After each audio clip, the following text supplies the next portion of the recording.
everybody. Do you like my big bow? It's very tall. It's very nice. Okay. Um so this video is going to be talking about buying a car versus leasing a car. Up to this point, you've probably seen many commercials in your life where it talks about 0% APR for qualified buyers, this much below MSRP and cash back and all of this other stuff. And like, what does that even mean? I'm going to tell you. Some of you may already have a car. And probably your first car, if it was anything like me, was either a piece of absolute garbage that was gifted to you and barely ran. Or maybe you did save up some cash, and you saved up some money and just bought the car outright, for a couple of grand. That's great. That's not what this video is about. This video is not about having enough money to just buy the crappy car in cash. This video is about you're ready for your first big kid car, like your first actual car payment, which is going to be more than a couple grand, like at least 15,000, maybe 20,000. Your first big purchase. And this will probably be the first thing other than a student loan that you'll get a big purchase for. You probably are going to buy your first car before you buy your first house, for example. Not everybody, your own path, etc. But that's what we're going to look at. So what do we need to know about buying a car? We'll talk a little bit about budgeting, and then also the difference between leasing a car. What is the difference and what's best for you?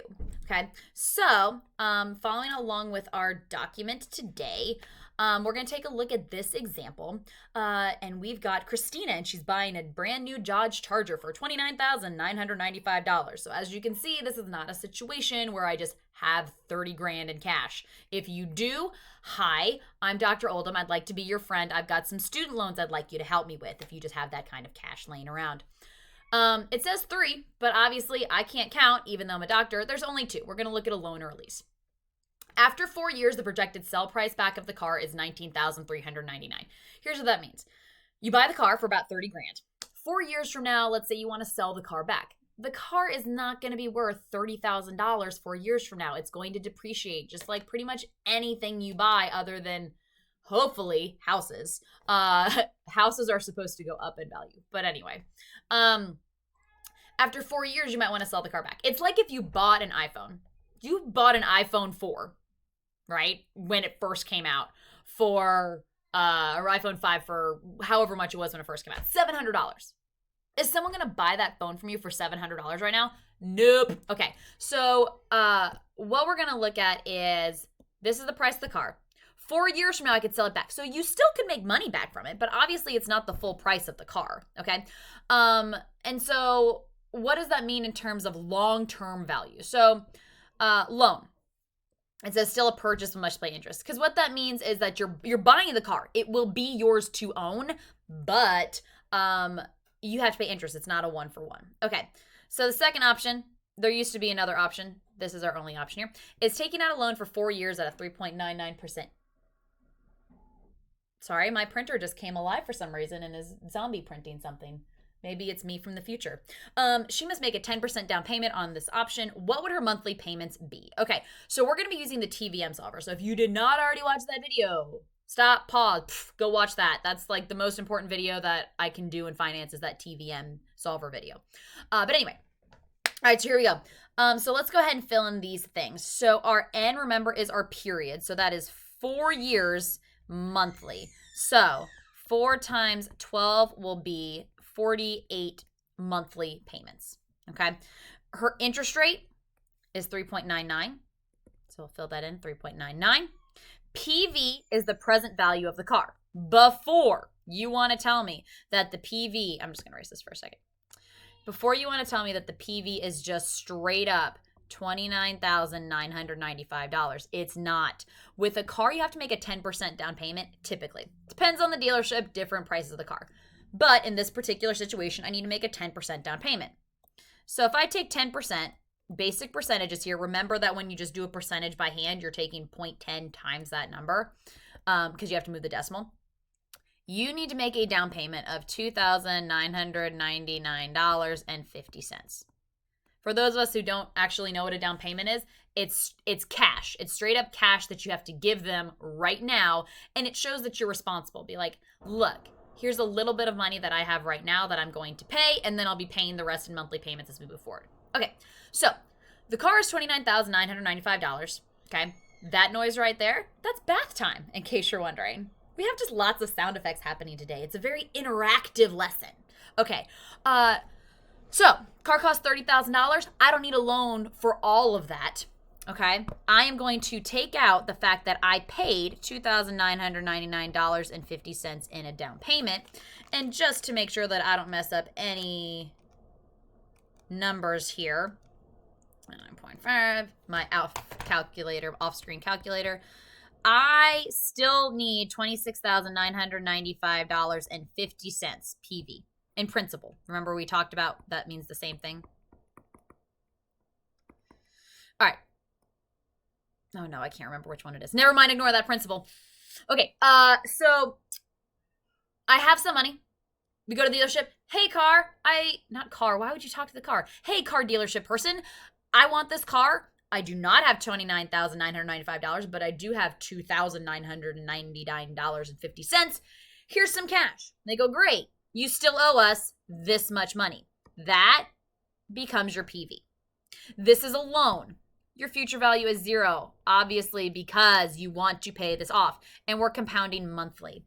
Okay, so if you guys remember from the last video that we need to make sure that we are going to our app. Remember, that's our financial calculator app, which is this one right here. This one. And we're going to go to our TVM calculator. And just like the last video, we're nice and grainy. But this is where I'm going to be typing everything in. And once I have everything typed in, what I'm solving for is I'm solving for monthly payments. Okay, so just so you can see what I'm doing off screen here. Okay, so my present value is that $26,995.50. My payments, I don't know. My future value is zero. My annual rate is 3.99. My periods are 48 times that I'm going to be making payments, 48 checks or 48 submit payment buttons. I'm going to be doing this at the end of every month. So my payments come out to be, and I just did this in the calculator, $609.41 per month for 4 years. A good bit. But also you're buying a $30,000 car. So if you're at the point in your life where you can afford a $30,000 car, you probably are doing okay enough that you can afford a $609 monthly payment. Or maybe you're not and you're just reaching for a $30,000 car because you want to. All right, lease. The second option is a lease. Lease means you do not own the car. It's like if you lease an apartment. When you lease an apartment, it's not yours to keep. Like you're living in it, you're paying your monthly payments. You can, as long as you keep paying your monthly payments, you get to keep living in the house. But at the end of the day, you don't own it. You can't sell back a lease. Like I couldn't go to someone and sell my apartment because it's not mine to keep. So the difference between a lease is you're typically going to have cheaper payments for a lease, but you don't get to own the car. So after your lease is up, you either have to give the car back, like not sell it back. You just have to give it back, just like moving out of an apartment, and get another lease because you wouldn't have a car, or you can renew your lease. Sometimes you can buy it out. But the point is that if you bought a loan at the end of the 48 months, it is your car to keep. You can gift it to your child. You can just keep driving it and never have to make monthly payments. That's kind of the goal, is you get your car, you make your monthly payments, and then when your monthly payments are done, it's like, sweet, I still have my car and I'm done paying it off. And then if you need to, you can always sell it back because it's yours. Okay. So when we're looking at the lease is much cheaper per month for 4 years. Okay. The disposition payment, it actually can be called different things. Sometimes it's called a balloon payment, sometimes it's called a turn-in payment, etc., walk-away payment. Basically, at the very end of the lease, you're going to be charged money, in this case, $800, and that $800 can go towards like detailing or cleaning up or whatever the company wants to charge you, okay? So, on the outset, the monthly payments for the lease seem a lot cheaper, but what does that mean for you and your lifestyle? Okay, well, let's talk about just comparing this overall. So like how much are we going to pay total? So my monthly payment on the lease or the loan was $609.41 compared to $349 here. Okay. So, just kidding, I'm back. Okay. The number of times you make your payments, 48, because I am times 48. Look at that beautiful handwriting. Because it's 4 years. Most leases typically are going to be about 2 years, but in this case, we're going to keep them the same and do 4 years. I'm going to do my beautiful off-camera calculator work. So 609 payments, $609, 48 times is $29,251.61 compared to 48 payments of $349 is $16,752. Remember, though, those weren't the only payments we made.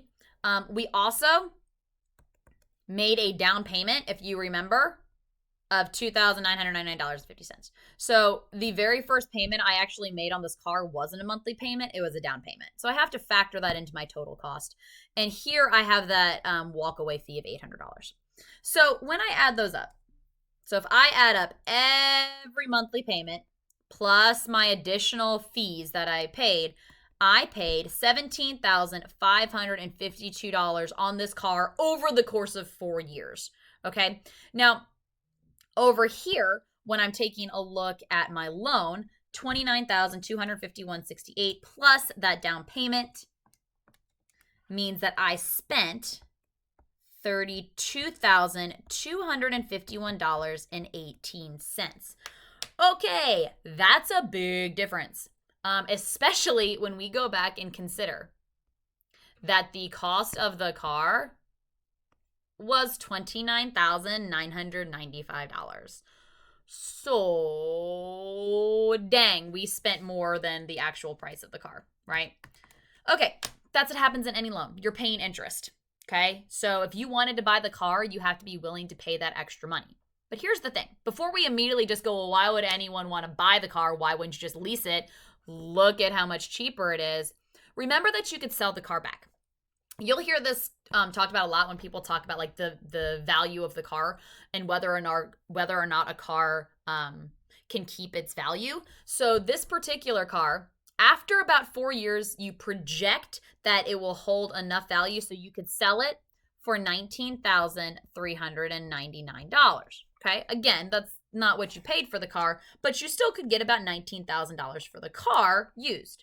Okay, well, when I do my calculator work off screen, I find out that even if I spent $32,000 on the car, if I sold it for $19,000 4 years from now, I will have spent $12,852.18. Whereas with the lease, you can't sell it back. I mean, it's not yours to sell. So overall, when I look at how much I actually spent on the car in this particular situation, it's not always the same, okay, is that we can see that buying the car in this case was actually cheaper overall than the lease was. This is not always the case, and it's different for every person. First of all, if I bought a car in 4 years, I paid it off, and then I immediately sold it, well, now I'm right back to where I started with the lease. It's like, okay, well, great. I don't have a car. I spent 4 years, I made all my payments, and then I sold it, and now I don't have a car. So now I got to go out and buy another car. Unless I was like moving to New York City where no one has cars anyway, and whatever. So, you know, if you plan on keeping that car, then you probably aren't going to sell it back, but then you're not making monthly payments. It all depends on what your situation is. Like, for example, my father-in-law loves to lease cars because he likes to get a new car every couple of years. So he always is making monthly payments. He's never had a car that's paid off, but he has budgeted it himself. So he knows that he always is going to have a monthly car payment, and he's okay with that. If you're okay with it, that's fine, as long as you budget for what you want. Okay. So which option would you suggest? We just talked about that. Depends on your answer. Okay. But let's talk about budgeting. Okay. So let's see if the option that we picked will actually work with what Christina can afford. So I am going to say, just because my personal opinion and what I did with my life is I bought my car. So I'm going to say that we're going to go with the loan option of $609.41. So for monthly car payment, 609. Oh, look at my pretty. I didn't mean to be on rainbow time. Okay. So Christina makes $42,350 annual salary. Let's find out if she can afford it. Okay. Well, let's go ahead and break some stuff down here. So we've got $42,350 for our annual salary. Okay. Well, what is it going to be monthly? Well, let's divide that by 12. So she is going to make, I'm going to round to the nearest dollar just for the sake of all of us here, $3,529 per month. Okay. Cool. Great. All right. But we got to take out taxes. Okay. So here we go. Let me just go ahead and switch over this. So then $3,529 times our taxes, which are 0.3265. So when I figure out monthly taxes, I'm going to get $1,152 in taxes. Okay. So that's what I make per month. Minus $1,152 means that her actual take-home salary per month is going to be $2,377. Okay, so that, go away, come back, is what she can make per month. All right, I've kind of leveled out your budget for you. So, this is what she currently has that she has to pay a month. Her rent is $600. Her utilities, so that would be like water, electricity, etc., is $125. She spends $375 a month in food and grocery store stuff. So before you go, $375, that seems like so much. First of all, it ain't. You're going to be very surprised by how much food costs. And also, grocery includes things like shampoo and paper towels and trash bags. And guys, do you buy your own razors? You know how expensive razors are? Yeah, it's crazy. So that's probably pretty reasonable, if not kind of a little low. Also, that doesn't include like going out, which you know from all the times you guys walk over to Chick-fil-A every day that can get expensive. Okay, car insurance about $100 a month. Her phone, internet, and cable is $150. That cable means also referring to like her Netflix subscriptions or Hulu's or anything like that. Okay, her medical insurance is $150. Her gas is $150 for her car. Okay, well, the utilities are there. So some off-screen calculations. If I add up all of her expenses, including that monthly car payment, I get $259.41. Okay, that's what her bills are per month based on what she has here. She makes $2,377. She's going to spend $2,259.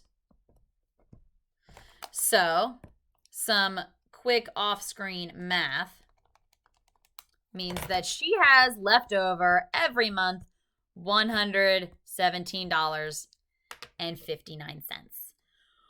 So, she's not negative. So that's good. It's not a lot left over. Because we haven't considered things like, okay, well, what if she wants to go to the movies? What if she wants to go out to eat? What if she has any type of expense she has to consider, like if she has to go to the doctors. Remember, it's a copay that's not included in that medical insurance, or anything else.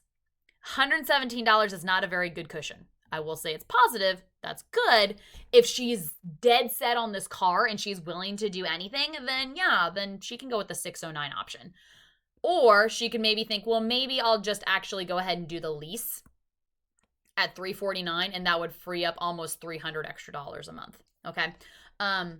So that is kind of the basics of how you would look at the difference between a loan and a lease. Every single car is going to be different. And now you kind of understand a little bit more about all those commercials you see about 0% APR. 0% would make a huge difference when you're talking about stuff for qualified buyers. Watch the video on credit scores and credit cards next to find out if you're a qualified buyer. But it depends on your lifestyle. So there's not like you should always buy the car. You should always lease the car. You should always just buy a crappy $5,000 car because it's cash and it's not paid on interest. It depends on what your lifestyle is. It depends on what you can budget. Okay. What I care about is that you are able to understand budgeting and whether or not it would affect what you can afford or not. Okay. So that's their basics of understanding car payments and kind of the beginnings of understanding a budget. We'll talk more about being a qualified buyer and interest rates in the next video. But hopefully that was a little bit informative on that, and you did a little bit more of the TVM solver, and we will see you next time. Bye.